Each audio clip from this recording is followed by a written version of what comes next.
Welcome to Simplify to Scale, a show dedicated to helping you scale a high impact and high profit business that you love without all of the complexity and chaos that can keep you trapped in the day-to-day. I'm your host, Krista Grasso, and with decades of scaling experience, I know what actually works and what's just hype. So if you are done with all of the one-size-fits-all scaling advice and all of the overnight success promises, and instead you want proven practical strategies that will help you simplify operations, elevate your leadership, amplify profits, and scale sustainably, let's dive in and get started.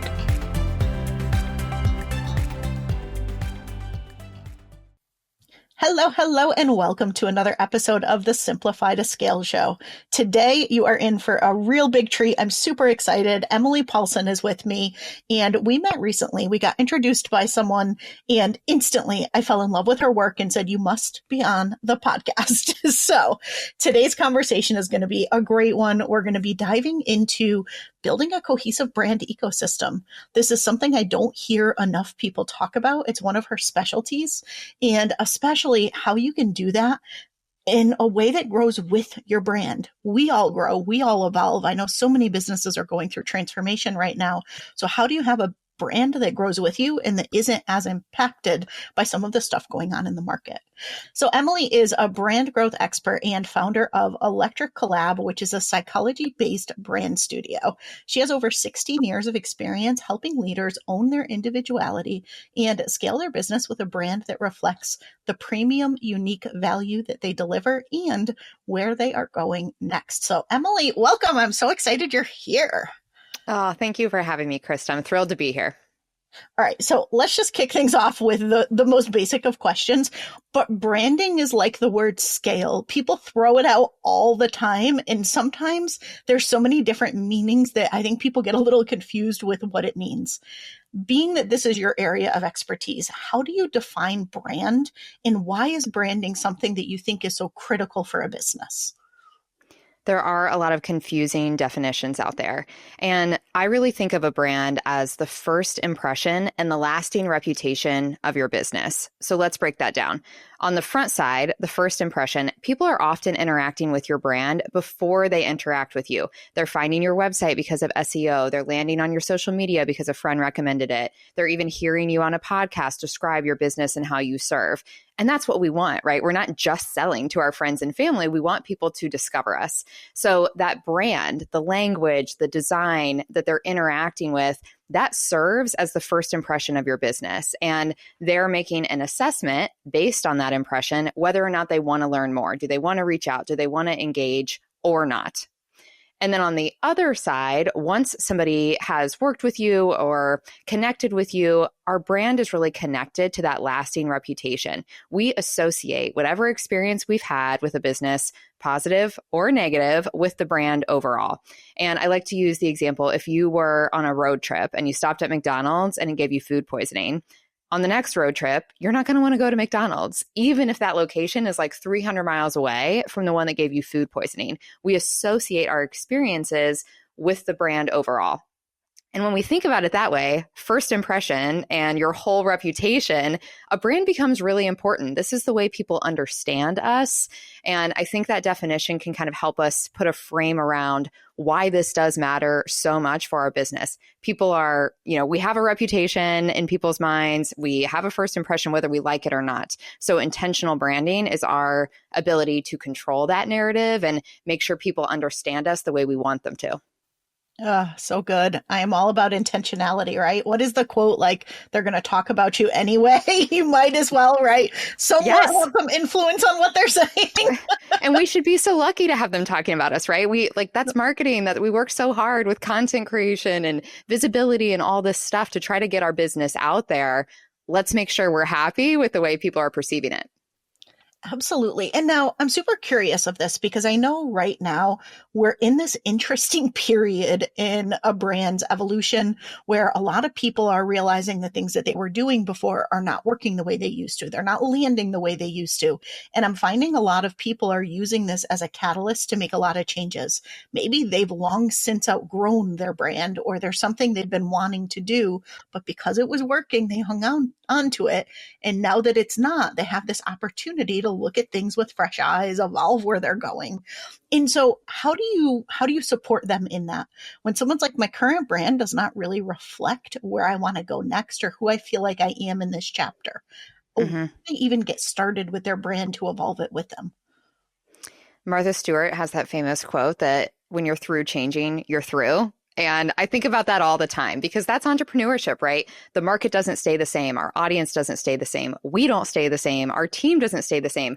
Things need to evolve over time. And when you've been in the game for a while, you've been in your industry for a while, we probably invest in a brand at some point in the early years and we feel like, okay, check that off the list. Like I did that. I won't need to look at my brand again. But as time passes, it's easy for us to lose touch with how new to us people are perceiving our business. So back to that first impression piece, if we're not reflecting the caliber of work that we deliver now, if we're not speaking really specifically to the audience that we want to attract moving forward, how are those people going to get the message, right? So I think I see this all of the time, and it's sort of I think it's a natural tendency that we kind of have blinders on to our own stuff. It's like you can have a broken shelf in your house and you totally forget about it. And then your best friend comes over and they're like, what happened to that shelf? You're like, oh yeah, I totally forgot. That looks like crap. So, we put blinders on, but that's a big problem because until our brand reflects the quality that we can actually deliver for clients aren't going to know that we are that quality. So it's really about recentering not just the looks, not just a fresh logo, but all of the pieces. I think of that as language, design, and digital presence. To me, when we say brand ecosystem, like those are the core pieces. Design grabs attention. Our eyes process images 60,000 times faster than they can process words. So the colors we use, the way we use spaciousness, even the typography we choose, that design is what captures attention. Words move people to take action. Nobody buys just because they like a logo. So we use design to kind of stop the scroll, get them looking at us. Then we tell our story. We center the value that we deliver. We understand what that audience needs at an emotional level. So not just demographics and like, oh, I help ambitious women. We want to go much deeper and understand like the emotional craving that our audience is really seeking, even if they aren't conscious of that. And we want to speak to that in our language. So when I work with clients, it's not that we're scrapping things that have worked in the past, but we're focused on the future. And we want to recenter all of those three key pieces to make sure we're building something based on where you're headed, where you want to go, kind of that, we're on the mountain and we're walking our way up. We want to build something for the peak of that mountain, not something that's down in the valley where we started. Yeah, that's so good. And so along those lines, I just keep thinking, especially visionaries, we grow and evolve so quickly. So how often do you recommend that people give their brand a refresh? Yeah, I think when you start with a really intentional approach and you think about that core language first, if you design that with intention, a word that you mentioned and I love too, those pieces should last for a while. And when I say pieces, I mean your purpose. Like, why are you in this line of work? And get really specific. It can't just be like, I want to amplify entrepreneurs. I want to help women. I want to help people make money. That's not enough, right? We want to get really deep in like, why do you believe this work matters? Entrepreneurship is hard. Why are you willing to trade your time, your energy, your creativity, your money, like all of this stuff to do this work? Getting clear on that purpose, getting really clear on what you stand for as an organization and also what you stand against. Those pieces, and there are some others like the core personality of the organization, those things shouldn't change, right? We kind of use those as a North Star. So even as our offers adjust or we add services, maybe we add on a product line, we start a podcast, like whatever we're doing in the business, those things should continue to support those core pieces. Sometimes I use the word soul, like think about your brand as the soul of your business. So I share that to say it's not a complete redo, like every year or every 3 years where we're scrapping everything. Those pieces should stick over time, and that's what gives us consistency.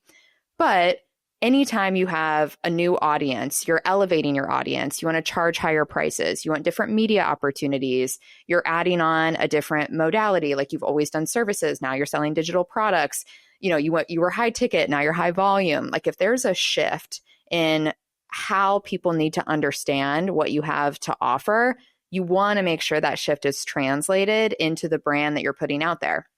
That doesn't mean we redo our colors every 3 years, right? Like it's a weird question to answer because the needs can differ based on how long it's been since you've really addressed these things. And ultimately, we do want consistency. When we look at the mega companies, McDonald's, Nike, like the golden arch has been there. The swoosh has been there. They're not starting over all the time, but they're constantly recalibrating or refining a little bit just to make sure that they're continually speaking to the people they want to draw in as times change and people are kind of looking for different things.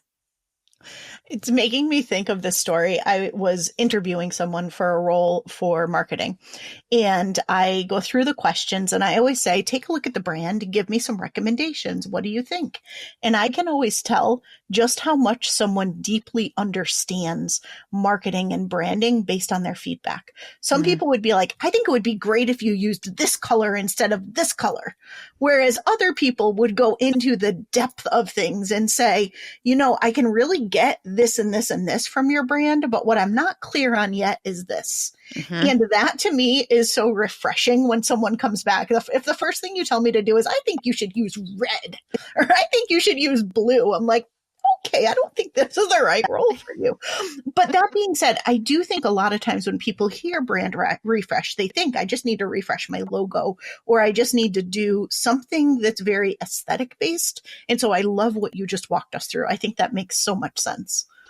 I'm so glad. Yeah, I think of a house analogy a lot. Like if the foundation was never built properly, then repainting the outside isn't going to fix it. Right. So having that core foundation, and I have clients where we build that when they've been in business for 2 years, when they've been in business for 12 years, it has to be addressed at some point. So going through those deep pieces of really establishing all of that strategy and unique value positioning, once you have that, then the house is strong and we can decide that we're going to wallpaper a room down the road. Right. And that's okay. That doesn't fundamentally change the house or confuse people who used to come over. So sometimes that phrasing is helpful for me, just, to remind people we have to get the foundation right. Then the tiny tweaks over time are refinements, and those things can be fun. We're not like scrapping our hard work and starting over. Absolutely. That's a really good analogy. All right. So let's dive in a little deeper on some of the current challenges in the market, right? I know right now, I'm sure you see this too. It seems like trust is really at an all-time low, whereas in the past, I think people trusted you until they didn't. Today, it's very much a prove it to me kind of market, and buying cycles are a lot longer. So where does branding fit into getting someone to trust your business, to build that know-like trust, and ultimately to make a buying decision, hopefully sooner rather than later? I actually think there's a huge silver lining to where we are in the market right now. I totally agree with what you just said related to trust and longer buying cycles. I'm hearing that across so many industries and different communities that I'm in, from entrepreneurial friends. I think everybody is feeling that.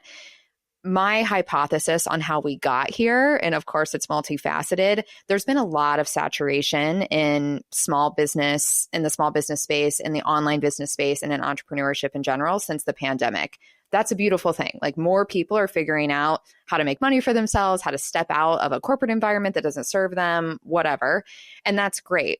But through that process, I think there's been a lot of people coming to the market and kind of staying at the surface level when it comes to the way they build a website, the way they speak about their services, the language that they use in their marketing. So if somebody is out there, let's say looking for a wedding planner, there's probably 50 wedding planners in their town that say, we curate gorgeous, memorable events to celebrate your magical moment. Okay, like we're all doing that, right? Everybody's doing that. So it becomes a burden on the buyer to spend all this time sifting through, like, okay, well, let me go follow them on Instagram. Let me try to dig a little bit deeper on their website. Let me read their testimonials. Let me see what their photos look like. And that takes a long time. It's a lot of energy. It's kind of annoying, like when we're shopping for something and we've already identified we have a need, whether it's a business coach or a new purse, like whatever the thing is that we just want it, and we want to feel good about that exchange of money or time for that thing that we're going to get.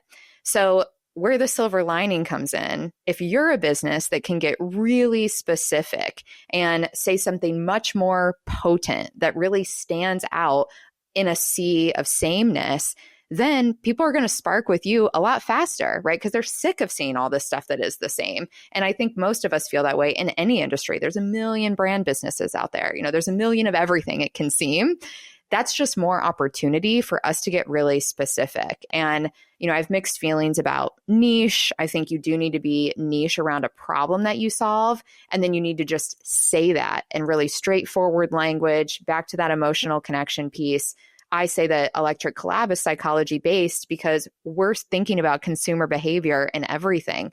How does the audience think, feel, behave? What are they afraid of? What are they up at night about? How can we address that really quickly in the way we talk to them across our website, but across all of our marketing as well? So I think specificity is more important now than ever to build that trust a lot faster and just encourage the potential buyer that like, hey, not only are we different, we know exactly what you want and we have it.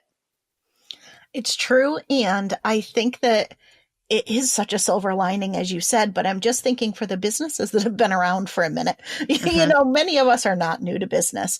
And as much as sometimes you can look around and you're like, there's this person that's been doing it for 5 minutes and they've got this great like marketing message, but I know there's no substance behind what they're doing compared to what I do. I do think there is such an opportunity to showcase that. And I know I'm having interesting things happen lately. Like people are finding me through AI search instead of through normal search. And it's because of that longevity and that showing up consistently and that using consistent language for so many years that I'm who's being recommended when they're searching, even though there's probably a million other people who do the same thing. So it is so fascinating to me. And what would you recommend to somebody if they feel like maybe they're not yet showing the depth of their experience and what they do? Yes, I work with a lot of business owners who've been in the space for a while. And what you just said there, and I felt this too, right? Like there's always somebody who you're like, they just got here and I've been doing this forever. Okay, well, are you saying that, right? Like I'm building a brand right now for a fractional CMO, and fractional is one of those words that's become a little bit buzzy. I met with another person. This is not to put anyone down, but I met with another person recently who's recently out of college. And she was like, yeah, like I do fractional CMO services. Well, this client of mine has been a CMO. Like she's held that title at multiple major organizations. We have to say that at the very top of her website. It's not about coming up with like, what is the buzziest thing or how can we kind of invent something that will cut through the noise? It's always about going back to the truth. Like, what is it within you? If you're sitting there like, I am better at this, or I have a different approach than this, or I have more experience than that.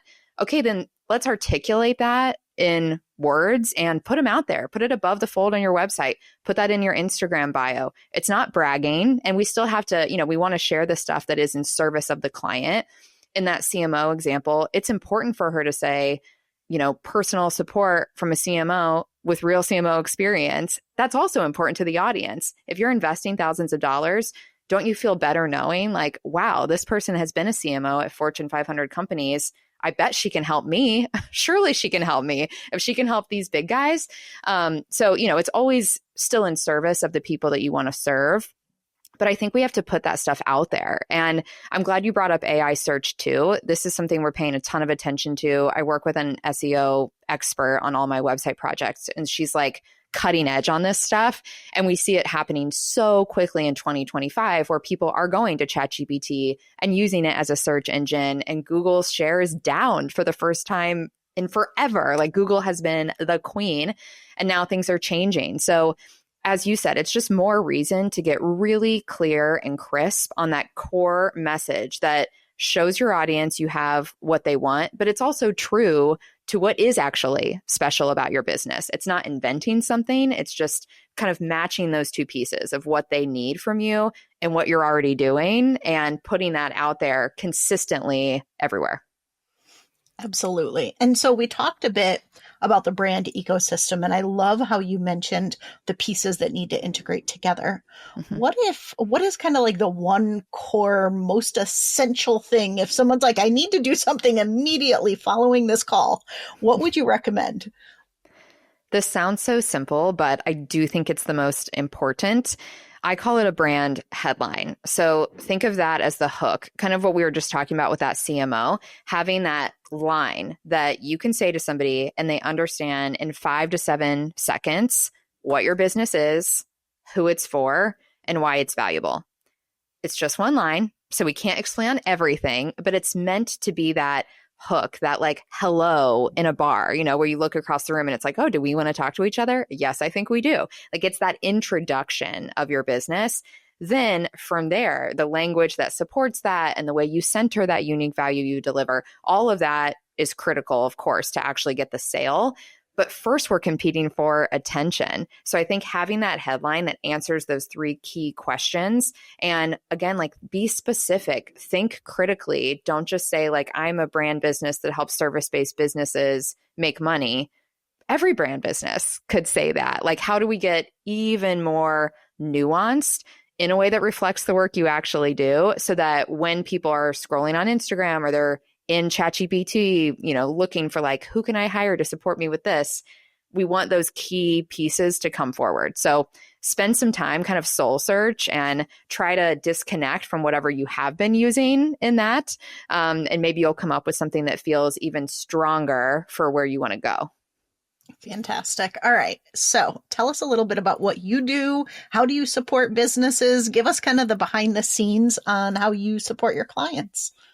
My pleasure. This work is like my obsession. So I could talk about it forever, but I'll be concise.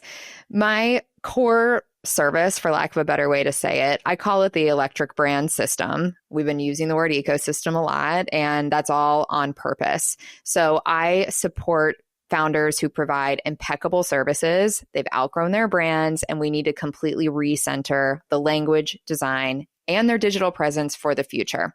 When somebody comes to me, we start like the first phase, I call it foundation, but it's kind of a unique combination of strategy, unique value positioning, storytelling, again, that deep dive into the psychology of your audience. And we get all of that down on paper so that we understand exactly who you are as an organization, but treating it as a person. Like if your business was an individual, not you, but an individual that survived on its own, what would it wear? What would it sound like? Would it go to a cocktail party? If so, would it be like the center of the room or like off in the corner? Like personifying your business, because we're all, we connect with people more than we connect with other companies. So it's this in-depth, but also customer-facing work so that we have all those language pieces in place and you feel confident that you're going to use them everywhere. It's all going to be the same, and somebody outside of your business can quickly understand what this is all about. Once we have all the language in place, we use that to direct the visual identity. To your point, if somebody's like, oh, I really think your brand should have red. Why? What does red mean? What emotion does that evoke? Does my audience need to see something that's like bold and jarring and in your face? I use red in my branding. That's really intentional. We build bold brands. I'm not like the neutral, airy, white and beige brand studios out there. And I don't want anybody to think that I am. So let's make stuff bright red. All of those pieces, there's a lot of intention behind that. And when we talk about the way design gets attention, do we want to send a cohesive message? Like we're a very free-spirited, woo-woo place where you're going to come and be relaxed and it's meditative and it's calm? Or are we super serious about regulation and credentials and credibility? Like whatever the business is about and however you want your clients to feel, we try to tell that story with visual design. And then the third piece is a custom website. That's truly your digital home. At this point, anybody who thinks like, oh, I'll just send them my LinkedIn page, or, oh, people probably won't find it. That's not true. There's a lot of data on how, like, the percent of people that go to a business's website before they decide to buy from it.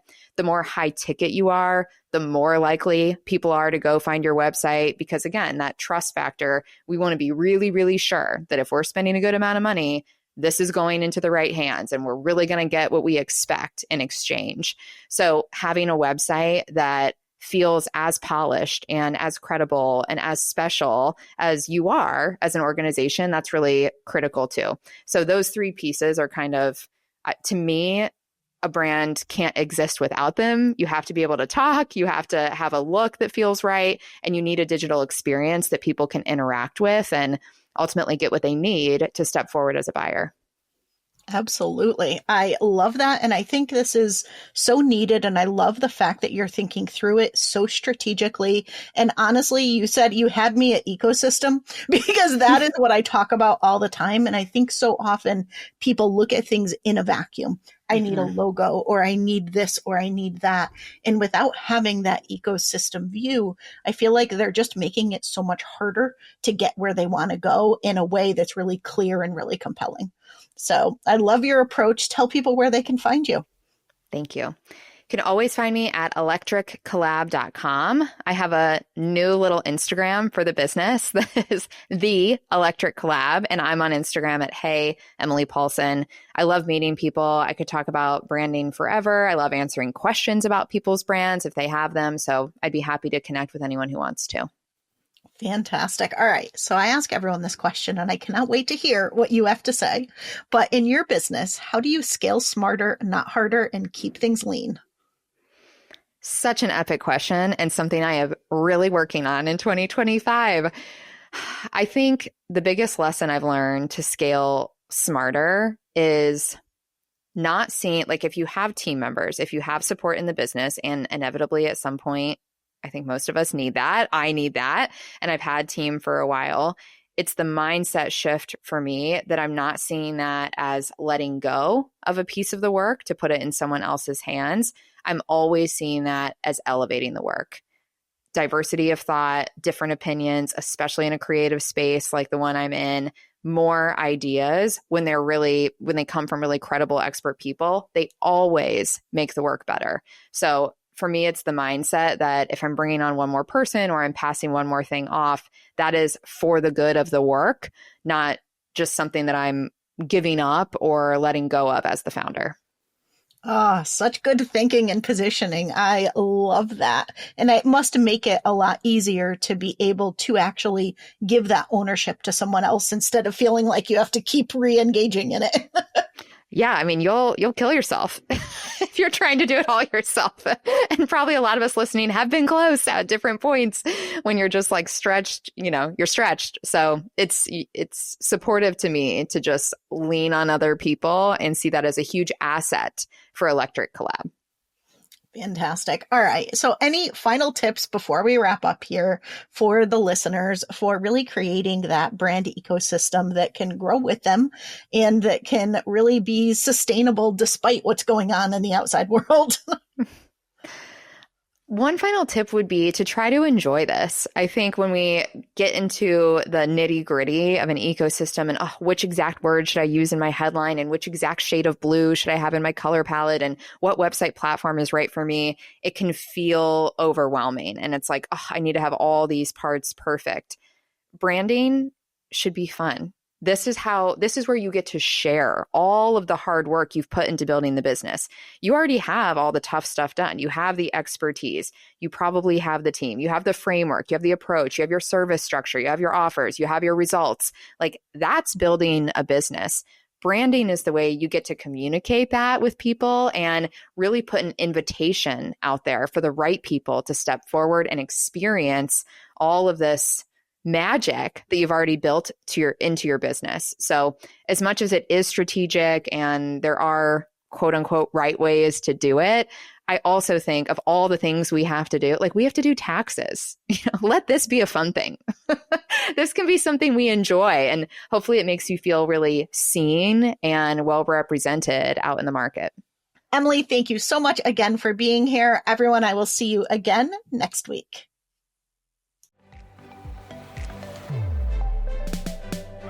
Thanks so much for tuning in to this week's episode of Simplify to Scale. If you'd like to take things further, I invite you to join me for my Scale Smarter, Not Harder interactive workshop. Head to strategicopsinstitute.com/scale smarter to get registered. Not only will we dive into what might be keeping you trapped in the day-to-day, but you'll have the opportunity to ask me your questions live. If you got value out of today's episode, I'd love if you'd take a moment and rate and review the show so more businesses can learn to scale more simply and sustainably. Be sure to subscribe so you never miss an episode, and I'll see you again next week.